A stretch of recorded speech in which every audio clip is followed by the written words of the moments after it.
अमित शाह माफी नहीं मांगेंगे या उनको बर्खास्त सरकार नहीं करेगी उनके पद से, तब तक राहुल गांधी ने आज बोल दिया किसी में कि हम शांति से बैठने वाले नहीं है। देखिए, मुझे नहीं पता कांग्रेस क्या कह रही है, पर मैं अपने समाज की तरफ से स्पष्ट रूप से कह देना चाहता हूं कि अगर इस SC/ST समाज को आंदोलन की आग में झोंकने से बचाना है, अगर ये सरकार चाहती है कि SC/ST समाज बाबा साहब अम्बेडकर के अनुयायी इस सरकार के प्रति कोई संघर्ष और कोई आंदोलन शुरू ना करें, तो मैं ये कहूंगा कि तत्काल प्रभाव से भारत सरकार के गृह मंत्री अमित शाह जी को अपने इस वक्तव्य के लिए माफी मांग करके इस विवाद को समाप्त करने की दिशा में एक पहल करनी चाहिए। बड़प्पा, चाहे वो गृह मंत्री है, चाहे प्रधानमंत्री है, चाहे वो आम आदमी है, इस कथन से उस आदमी की व्यक्तिगत मानसिकता का पता लगता है कि उसका बाबा साहब अम्बेडकर के प्रति क्या विचार है, क्या सोच है। मैं इस विषय में ये कहना चाहूँगा माननीय गृह मंत्री जी अमित शाह जी से कि उन्हें इस बात का आभास होना चाहिए था कि वो गृह मंत्री जो बने हैं भगवान राम के बनाए हुए संविधान से नहीं बने हैं, वो गृह मंत्री बने हैं परम पूज्य बाबा साहब डॉक्टर भीमराव अम्बेडकर द्वारा बनाए गए संविधान के तहत वो गृह मंत्री के पद को सुशोभित कर रहे हैं। और जहाँ तक भगवान राम की बात है, मैं ये कह सकता हूँ कि भगवान राम का जो अयोध्या मंदिर है उसको बनवाने में परम पूज्य बाबा साहब डॉक्टर भीमराव अम्बेडकर का बहुत बड़ा योगदान नहीं, उन्हीं का योगदान इसलिए है, ना वो संविधान बनाते, ना सुप्रीम कोर्ट का गठन बाबा साहब करते, ना सुप्रीम कोर्ट डिसीजन देता, और ना राम मंदिर जो है अयोध्या के अंदर स्थापित हो पाता। जिस तरीके से उन्होंने तुलना की है डॉक्टर अम्बेडकर के कद को उन्होंने छोटा करके और भगवान राम से उनकी तुलना करते हुए कहा है कि अगर भगवान राम का नाम लेते तो ऐसा 7 जन्मों में स्वर्ग मिलता।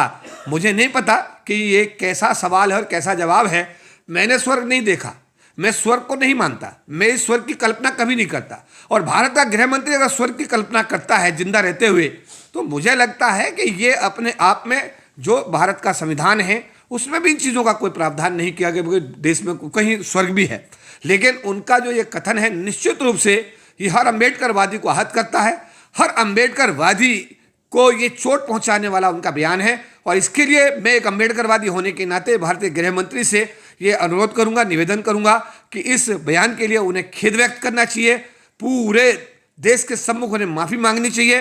विशेष रूप से जो बाबा साहब अम्बेडकर के अनुयायी हैं जिनकी भावना को उन्होंने आहत किया है, उनको तत्काल प्रभाव से अपने इस कथन के लिए, अपने वक्तव्य के लिए उनको तुरंत माफ़ी मांग करके इस विवाद को समाप्त करने की पहल करनी चाहिए। गृह मंत्री जी कह रहे हैं कि कांग्रेस मेरे स्टेटमेंट को तोड़ मरोड़ के चला रही है क्योंकि वो राजनीतिक लाभ उठाना चाहती है।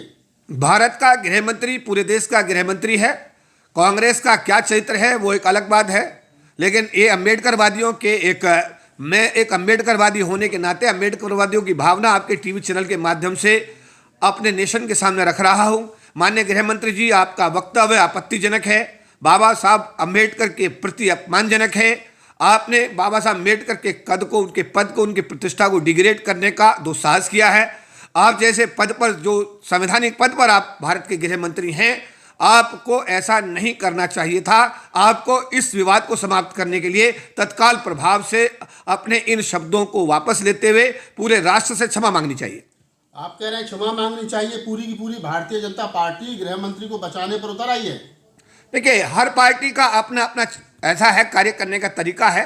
भारतीय जनता पार्टी अपना काम कर रही है, कांग्रेस अपना काम कर रही है और राजनीतिक पार्टी अपना काम कर रही है। लेकिन मैं एक सामाजिक कार्यकर्ता होने के नाते बाबा साहब अम्बेडकर के अनुयायियों की भावना से भारत के गृह मंत्री को और भारत की सरकार को मैं अवगत कराना चाहता हूं कि इससे समाज, न केवल भारत में, मैं पूरे विश्व में जाने का मौका मिलता है। पूरे विश्व के अम्बेडकरवादी भारत के गृह मंत्री के बयान से बहुत ज़्यादा आहत हैं और तुरंत इसका उन्हें संज्ञान लेना चाहिए और अपने इस कथन के लिए, अपने वक्तव्य के लिए उन्हें पूरे राष्ट्र से माफी मांगनी चाहिए।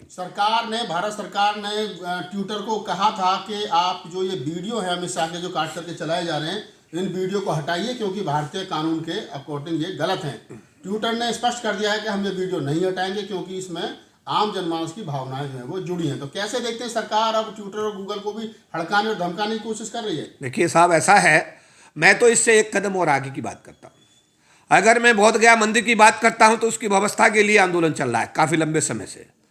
एक बार बोध गया के टेम्पल के अंदर आप ये बताइएगा शुद्ध हिंदुओं का इंक्लूजन कहाँ तक जस्टिफाइड है?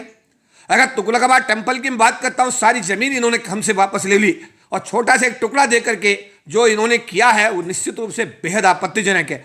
इसके बाद इन्होंने बाबा साहब अम्बेडकर की स्टैच्यू को उसके मूल स्थान से हटा करके, जहां 2 अप्रैल 1967 को लगाई गई थी समाज के आंदोलन के बाद, उसको हटाकर एक कोने में जहां लगाया है, उसके कद को, उसकी हाइट को जो छोटा किया गया है, वो बेहद आपत्तिजनक है। और इसके ऊपर गृह मंत्री का बयान तो निश्चित रूप से मैं कहूंगा कि घाव में नमक छिड़कने जैसा है, मैं ये कहूंगा। और रही बात SC/STs की, 10 साल के अंदर SC/STs का डेवलपमेंट की बात करते हैं, कौन सी सरकार डेवलपमेंट का बात करती है? SC/ST के लोगों का जितना बड़ा नुकसान हुआ है, सरकार की नौकरी लगभग समाप्त है, निज क्षेत्र में आरक्षण की कोई व्यवस्था नहीं है, जमीन इनके पास जोत की है नहीं, देश में कोई बिजनेस का कारोबार ये कर सकते नहीं जाति के आधार पर। अगर ये पान भंडार भी खोलते हैं, वाल्मीकि पान भंडार और शर्मा पान भंडार, तो पता लगता है वाल्मीकि पान भंडार का एक भी पान देर शाम तक नहीं बिकता और शर्मा पान भंडार पर उसे होश नहीं मिलता पान लगाते लगाते। इस देश की जातिगत व्यवस्था के चलते हुए 10 साल में मैं कहूंगा अगर अनुसूचित जाति जनजाति समाज के लोगों का व्यापक स्तर पर नुकसान हुआ है। और मैं ये भी कह सकता हूं कि किसी भी स्तर पर अगर मैं डेवलपमेंट की बात करूं तो किसी भी लेवल पर सरकार की तरफ से SC/ST के उत्थान के लिए, जहां तक पंचतीर्थ की बात है, पंचतीर्थ बनाए गए, बाबा साहब अम्बेडकर का जहां अंतिम सांस हुआ 26 अलीपुर रोड, वहां आपने आसपास के बंगले लेकर के उनका स्मारक बनाया, बहुत अच्छी बात है, धन्यवाद हम करते हैं। आपने 15 जनपद पर बाबा साहब अम्बेडकर का इंटरनेशनल स्मारक बनाया, उसके लिए धन्यवाद करते हैं। आपने इंदू मिल की जमीन परचेज करके वहां स्मारक बनाया, आपका धन्यवाद करते हैं। लंदन में जहां बाबा साहब का घर जिसमें रहे उसको खरीद करके आपने वहां हॉस्टल बना दिया, उसका भी धन्यवाद करते हैं। लेकिन साहब, ये जो SC/ST के लोग हैं, ये तत्कालीन सरकार की जो नेशनलाइजेशन की पॉलिसी थी, राष्ट्रीयकरण की पॉलिसी थी, जब निजी क्षेत्र का सरकारीकरण हुआ, रिजर्वेशन लागू हुआ, घर घर में नौकरी गई, तब जाकर के SC/ST समाज के लोग गरीबी की रेखा से ऊपर आए हैं। सरकार का क्या कोई ऐसा कदम है कि सरकार ने SC/ST के डेवलपमेंट के लिए इस दिशा में कोई प्रयास किया हुआ? मैं तत्कालीन सरकारों का एक सामाजिक कार्यकर्ता होने के नाते बहुत जिम्मेदारी के साथ धन्यवाद करूंगा, जिन्होंने देश का राष्ट्रीयकरण किया, जिन्होंने रिजर्वेशन को लागू किया, जिन्होंने SC/ST के घरों में रोशनी के रूप में एक एक नौकरी भेजी, जिससे कि समाज के लोग गरीबी की रेखा से ऊपर आए। आज तो बैक टू पेविलियन है, जहां पर 50 साल पहले, 70 साल पहले, 80 साल पहले SC/ST समाज के लोग थे, वापस आज उसी गर्त में जाने के लिए मजबूर किए जा रहे हैं। चौधरी साहब, दलित मंत्री हैं रामदास आठवले साहब, अठावले जी कह रहे हैं कि अमित शाह ने कुछ भी गलत नहीं किया, वो उनका समर्थन कर रहे हैं। तो आपको लगता है कि दलित सांसद और मिनिस्टर सरेंडर कर चुके हैं मोदी जी के सामने?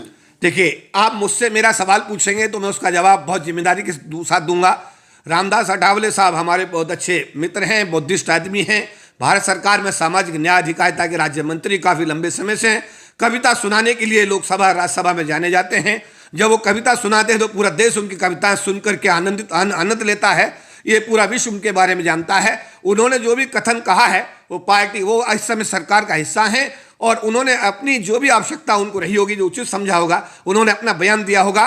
उस बयान पर मुझे इसलिए कोई टिप्पणी नहीं करनी है क्योंकि मैं अमित शाह जी के बयान से इत्तेफाक नहीं रखता, उससे कोई सहमति व्यक्त नहीं करता। कांग्रेस ने स्पष्ट रूप से कह दिया है कि जब तक अमित शाह माफी नहीं मांगेंगे या उनको बर्खास्त सरकार नहीं करेगी उनके पद से, तब तक राहुल गांधी ने आज बोल दिया किसी में हम शांति से बैठने वाले नहीं है। देखिए, मुझे नहीं पता कांग्रेस क्या कह रही है, पर मैं अपने समाज की तरफ से स्पष्ट रूप से कह देना चाहता हूं कि अगर इस SC/ST समाज को आंदोलन की आग में झोंकने से बचाना है, अगर ये सरकार चाहती है कि SC/ST समाज बाबा साहब अम्बेडकर के अनुयायी इस सरकार के प्रति कोई संघर्ष और कोई आंदोलन शुरू ना करें, तो मैं ये कहूंगा कि तत्काल प्रभाव से भारत सरकार के गृह मंत्री अमित शाह जी को अपने इस वक्तव्य के लिए माफी मांग करके इस विवाद को समाप्त करने की दिशा में एक पहल करनी चाहिए, बड़प्पन दिखाना चाहिए। भारत के गृह मंत्री हैं, वो गृह मंत्री का पद बहुत बड़ा होता है और उन्होंने जिस तरीके से परम पूज्य बाबा साहब डॉक्टर भीमराव अम्बेडकर की तुलना भगवान राम से, अरे भगवान तो भगवान है, उनकी आप अम्बेडकर साहब से तुलना कैसे कर रहे हैं?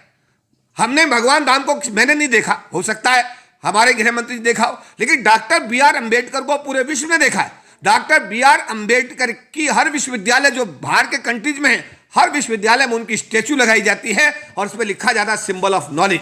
उनके नाम से बाहर के कंट्रीज में सड़कों का नाम रखा जाता है, उनके नाम पर विश्वविद्यालय बनाए जा रहे हैं, उनके नाम पर शोध चल रहा है। पूरे विश्व में बाबा साहब अम्बेडकर एक व्यक्ति हैं और आज की डेट में मुझे बता दें बड़ा गर्व है कि अंतर्राष्ट्रीय सर्वे जो पिछले दिनों हुआ और सर्वे में जब भारत दुनिया का सबसे योग्य व्यक्ति, सबसे काबिल व्यक्ति जब छांटने की बारी आई तो दुनिया के पटल पर एक ही नाम आया, डॉक्टर भीमराव अम्बेडकर दुनिया के सबसे योग्य और सबसे काबिल व्यक्ति हैं। आज भी वो इस सम्मान को आज भी वो कंटिन्यू किए हुए हैं। मैं कहूंगा गृह मंत्री जी को अपने कथन पर उन्हें पुनर्विचार करना चाहिए और हमारे बाबा साहब अम्बेडकर के अनुयायियों की भावना का आदर करते हुए अपने इस कथन के लिए पूरे राष्ट्र माफी मांगनी चाहिए।